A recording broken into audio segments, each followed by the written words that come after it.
Hello and welcome to FineWineToMe, the wine business podcast. My name is Chava. Today is the 4th of December and it is Cabernet Franc Day.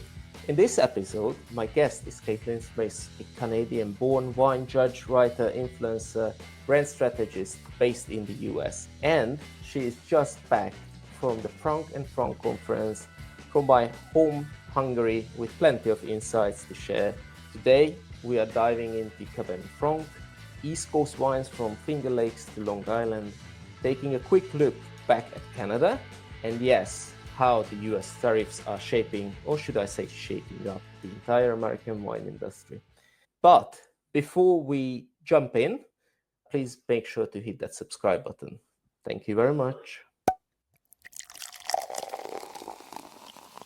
Your intro with the pouring glass of wine actually made me salivate.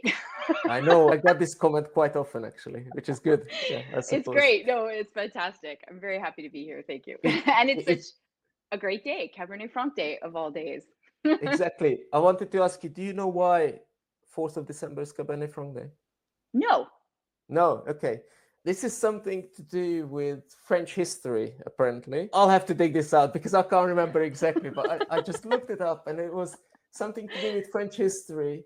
Somebody brought the grape to the Loire, I think, back in the days. And probably a monk or... Yeah, I'm guessing, yes. Most likely religious connotation, yes.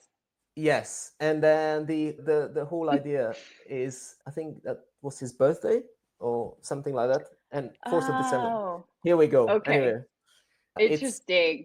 I think what is more important here is we're only 3 weeks away from Christmas, and we have to drink a lot of, Cabernet Franc during Christmas. We absolutely do, for very many reasons. You and I both are in agreement that Cabernet Franc is a wonderful grape, and it's getting a lot more attention, I find. So I fell in love with Cabernet Franc probably, let me do the math here, I don't want to age myself, but let's say 15, 20 years ago. I was in the Loire for the first time. And I was exploring the region. This is prior to transitioning into the wine industry as a profession. And I fell in love. I had my first Saumur Champigny, and I was like, what is this? And my eyes just went poing. And with the food that I was eating, with food or without, it just started from there. And just since then, it's just evolved over time. What about you? I don't know. I've been in the wine industry probably about 15 years, and for some reason I always loved the grape. So I suppose it just makes sense. Plus, you were in this conference as well, but we're going to talk about that a little bit later. That's how we sort of connected, and plus through some clients and whatever. Anyway, that's right. First thing first, I want to do is you to introduce yourself and how you ended up in the wine industry for all those in the other side of the pond here in the UK and Europe who don't know. Sure. So yeah, what's your story? So as you mentioned in the introduction, you covered a lot of the bases, but I'll just start from the beginning. So I'm originally from Montreal, Canada. Currently live in Rhode Island in the United States. And for those who do not know where that is, first of all, it's the smallest state in the United States. It's 45 minutes top to bottom. So it's about an hour and a half south of Boston, if that puts you anywhere on the map, and it's right on the Atlantic coast. So growing up in Montreal, Canada, if anyone has never been to Montreal before, it's a melting pot of cultures. The history is predominantly, it's English and French. So, and we had a lot of Irish, Scottish, French, and English immigrants come over between the late 1600s and so on and so forth, that helped build the country. And then over time, other countries started immigrating. So as a kid growing up, I had friends from all over the world, first generation Canadians. And so I was always surrounded by multicultural food. Even as a kid, I was eating curry at age 6, or having Glühwein at Christmas from my German friend, or making homemade tarale with my friend's grandmother from Sardinia. And as that evolved, as I became an adult and wine was introduced, because food and wine always go together, it really opened my eyes to all the different flavors and pairings. And I do also have a love for food as well, and cooking. So those two things sort of meld together. And just over time with personal interest courses, my interest grew and grew further. But my profession was in the corporate world as a project management consultant. So when I moved here to the United States 10 years ago with my family on my husband's work visa, I wasn't eligible to work. I had a unique opportunity to follow my passion, which was wine. So at the time, I had I have two daughters. They were young. So having a young family and going into the sommelier route, which is what I did want to do, was very challenging from a logistics and schedule perspective.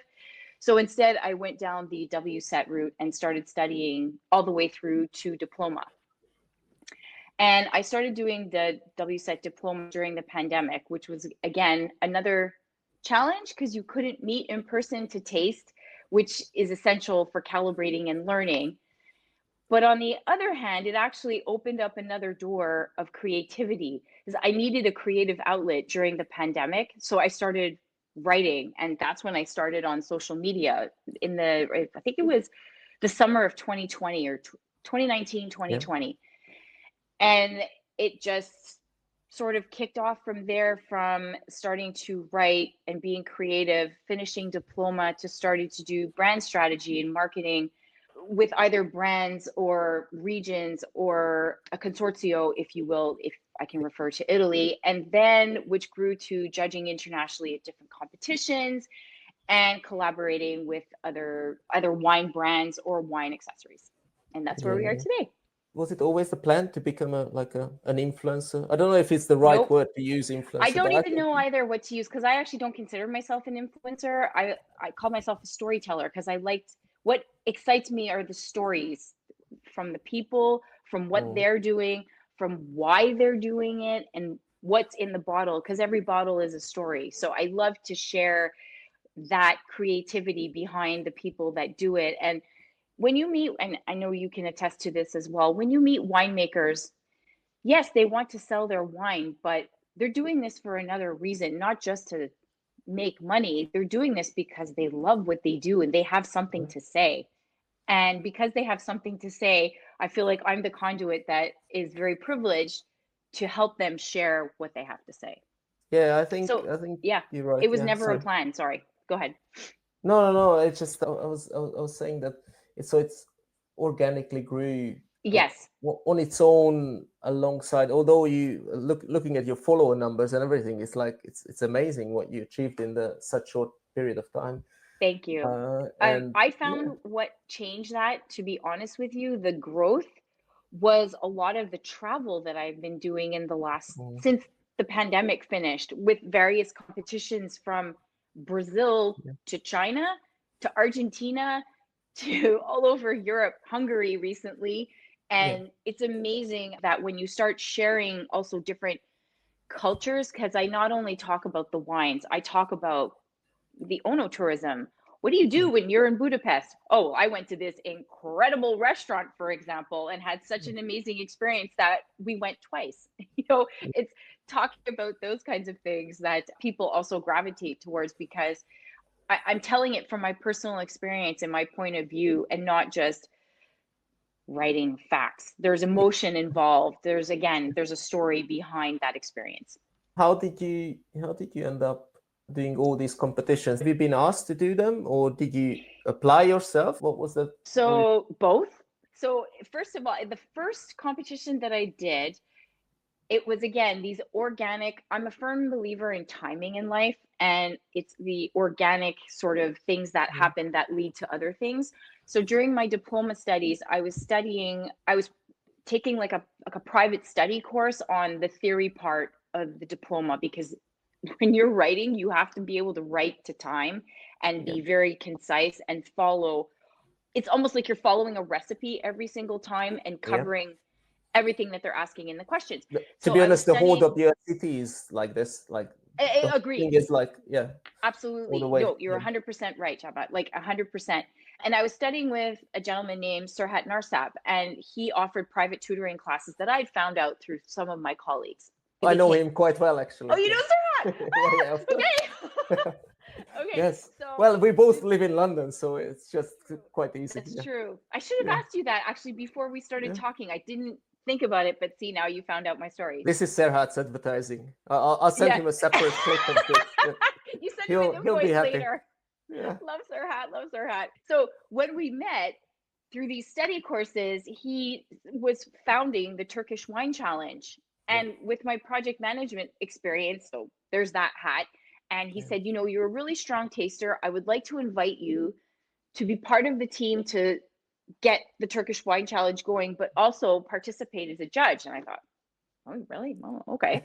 So I went to Istanbul. So first of all, wow, that city is incredible. I've been 4 times. I love it.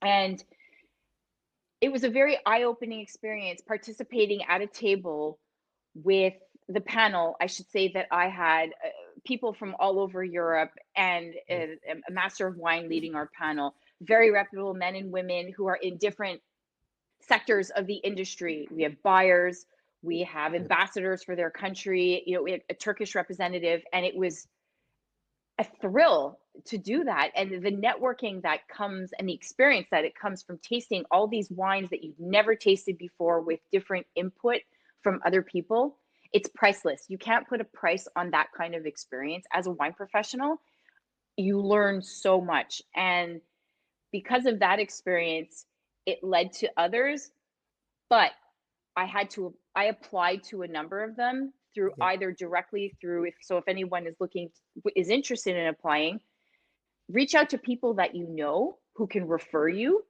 to the organizers, or simply go to their, a certain competition if you're interested in, because I'm a representative also, I forgot to mention earlier, but I'm a representative for the Concours Mondial de Bruxelles for Canada and the United States.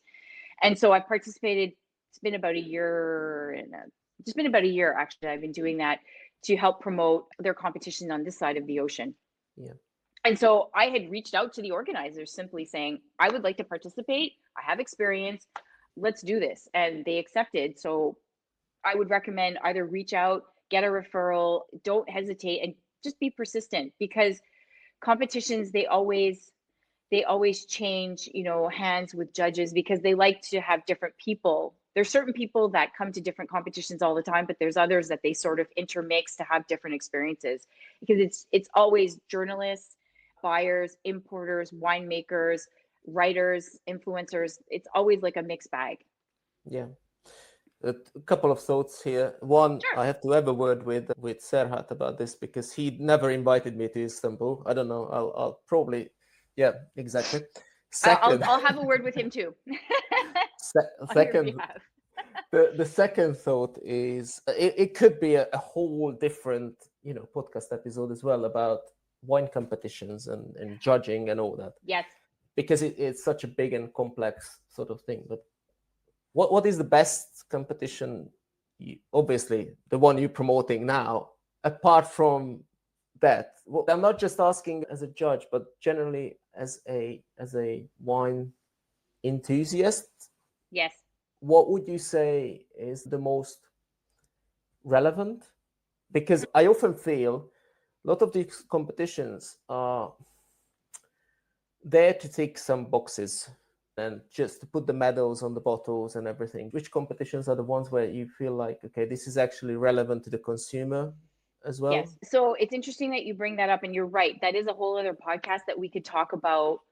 And I can only speak to the ones that I participated in, because there's other ones that I know of. I just haven't participated. But that being said, a lot I know of, and I won't name names for this reason, you'll understand in a minute. But there are certain competitions that it's almost like they're giving out medals, like they're giving out candy. It's just it's like everybody that almost participates gets a medal.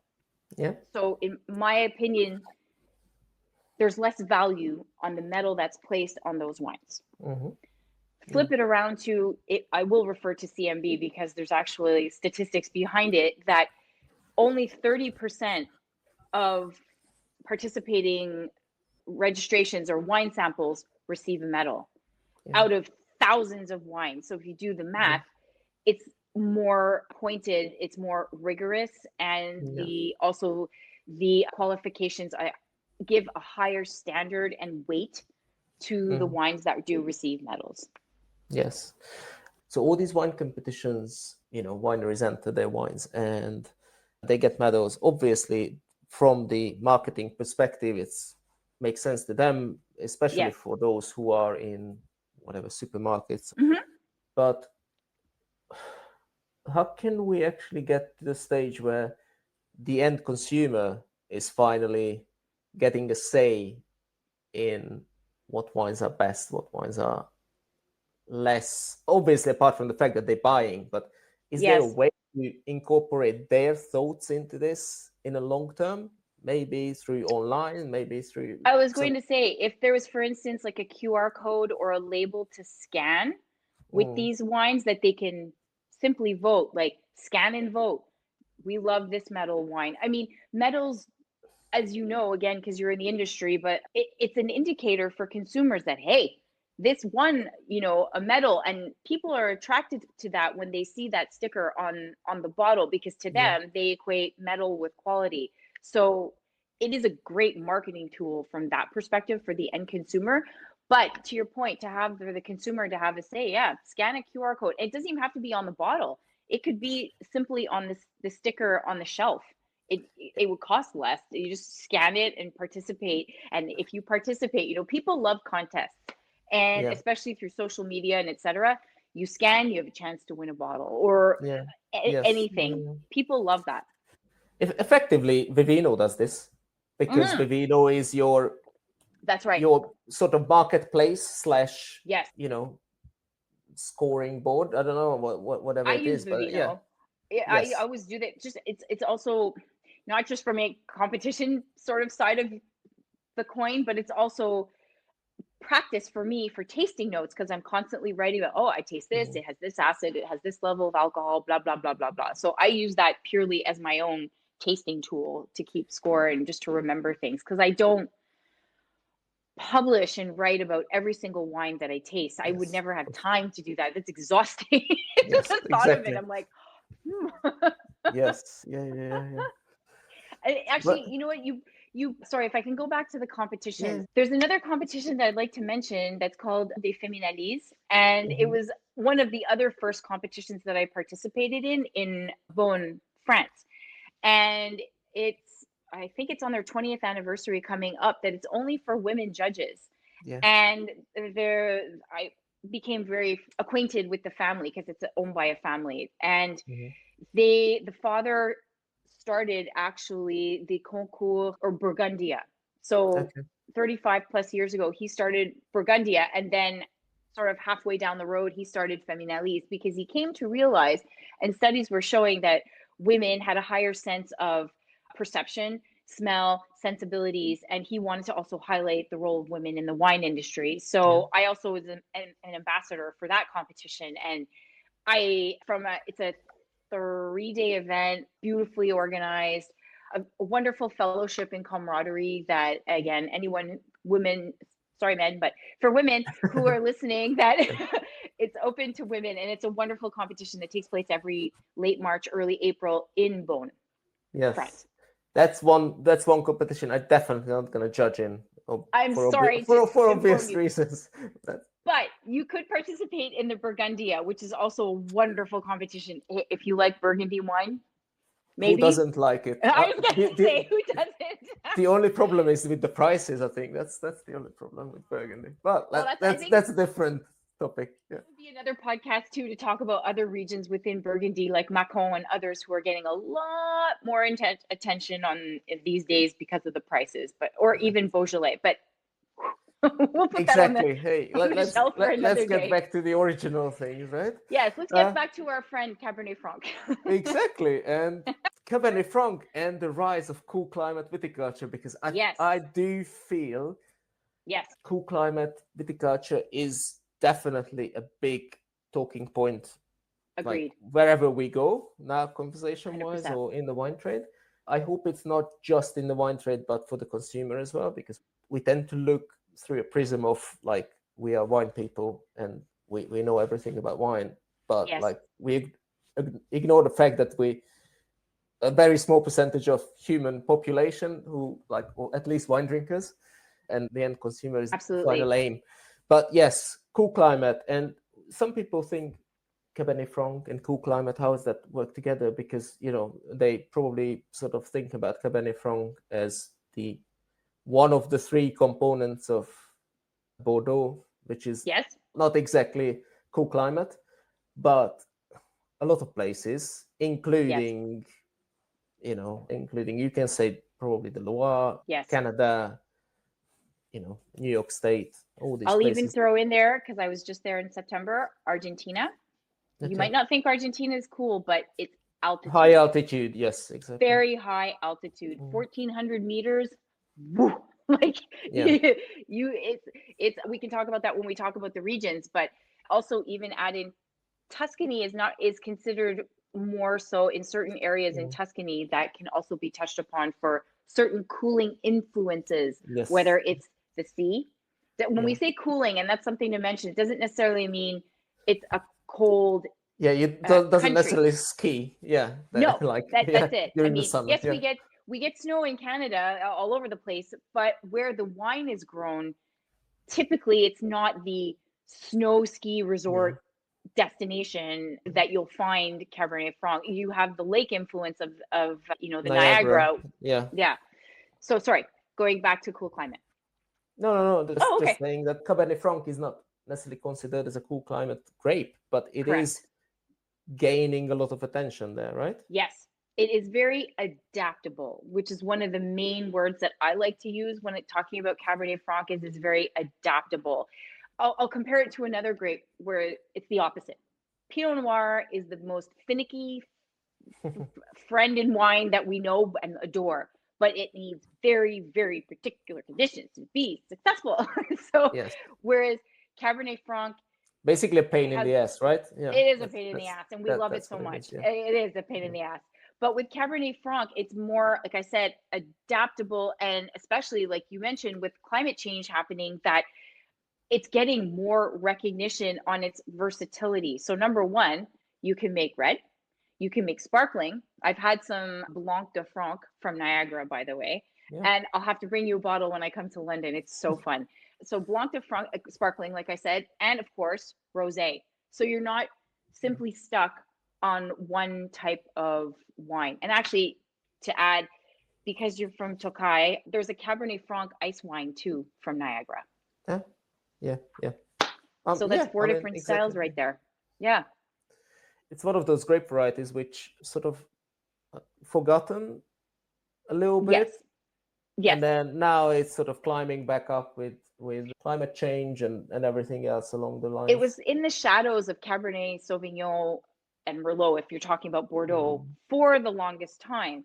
But in recent, I'd say decades, that it's getting more momentum and notice of it's like, well, hey, this is still doing really well, and it was really cold and it's still ripened. And, it brings a lot of, how can I say, benefits to the table because of its versatility. It also has moderate alcohol. It's not one of these jam bombs and high alcohol, 15%, that you can find Cabernets in Napa, like big wines. Cabernet Franc is also very popular in Napa as well. But actually, I brought one. I have one right here. I'm going to show you. This is from Mathiasen from Napa.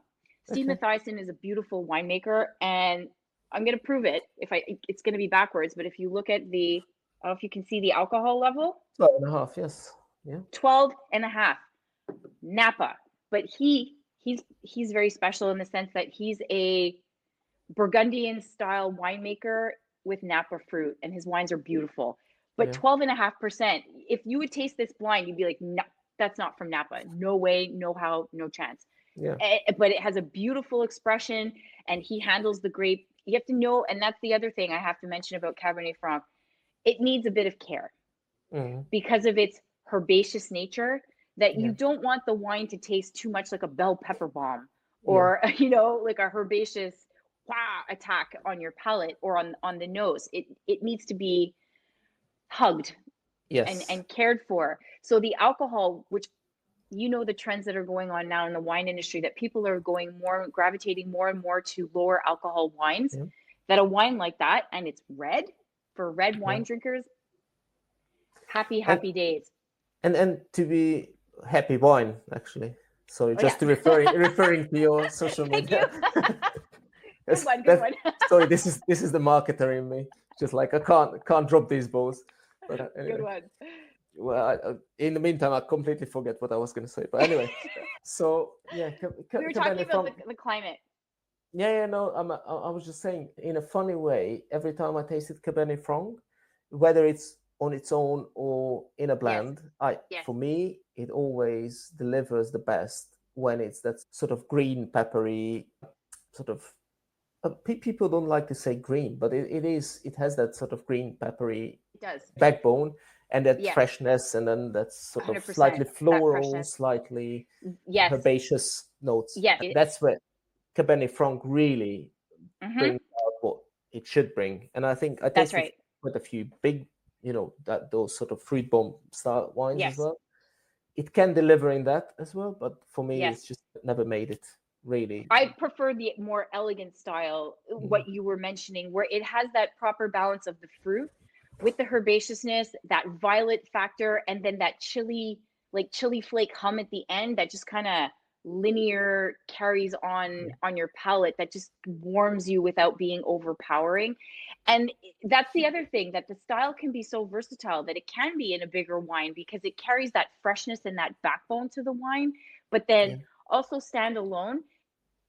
Beautifully elegant. It's very characterful. Like it has a personality to it, that it's showing up and saying, hey, I'm here, but it's not in your face at the same time. Like it's just enough in front of you. And it's also very food friendly. That's something else to mention, that it's the kind of wine, because it has a higher, especially with cool climates, a higher acid profile, that again, because it's not so overpowering, that you can pair it with meats, you can pair it with, charcuterie or salmon or pork, or there's just so many cheeses, there's so many choices that you can pair it with. So what would be your sort of most underrated region where Cabernet Franc sort of thrives? Do you have one which like? So, well, I was just in Hungary, so that could be. Okay, that would be a good transition to the next. Yeah, let's transition. Okay, let's do this. Okay, because I could say that. So even though people know about New York State, I'll briefly just mention New York State. New York State has multiple sub AVAs, or I should say AVAs, viticulture areas. Finger Lakes being the biggest, most well-known one, and Long Island is another region that makes incredible, again, cooler climate Cabernet Francs. It's fresh. All because of very, very fresh. So if anyone was looking to try some wines, and I'd be happy to provide recommendations on both of those areas. I have some that for people, and this is one thing to mention, is that for people who tend to gravitate more towards white wines, a cooler climate, elegant Cabernet Franc is a wonderful introduction to someone to try and get into red, who would not normally like red. Yes. Yeah. And so Hungary. Okay. Let's go into Hungary, because why not? You just been to the Franc Franc Conference. First of all, the name is brilliant immediately. Yes, it is. I don't know who was the marketing brain behind it, but obviously nailed it.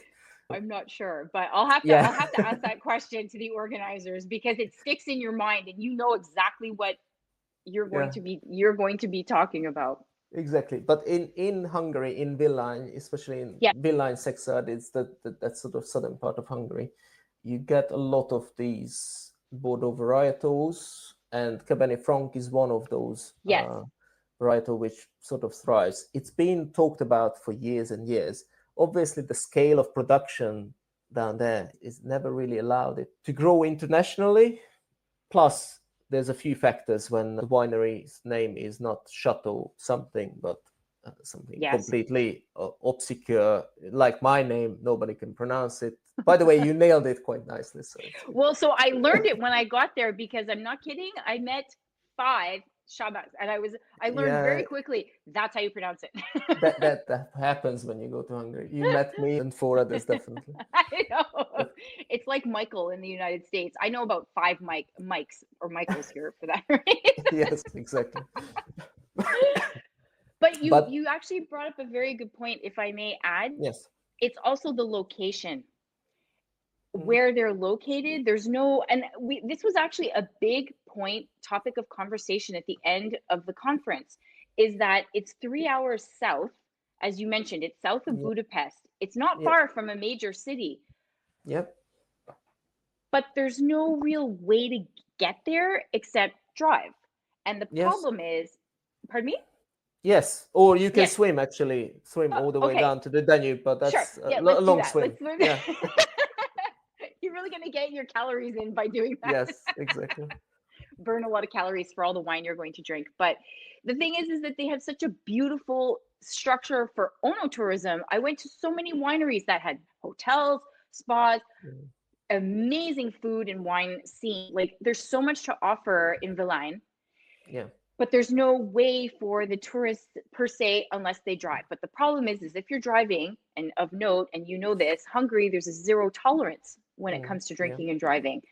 So a potential business would be to start either a shuttle service or like a tour service, or the opposite, have the wines available in pop-ups in Budapest and start promoting in different bars, doing like with Villány, they all show up and they take turn investing in different certain amounts per quarter. Let's say your wines are featured here, and they do a big fun tasting and get more of a buzz going on what they have to offer.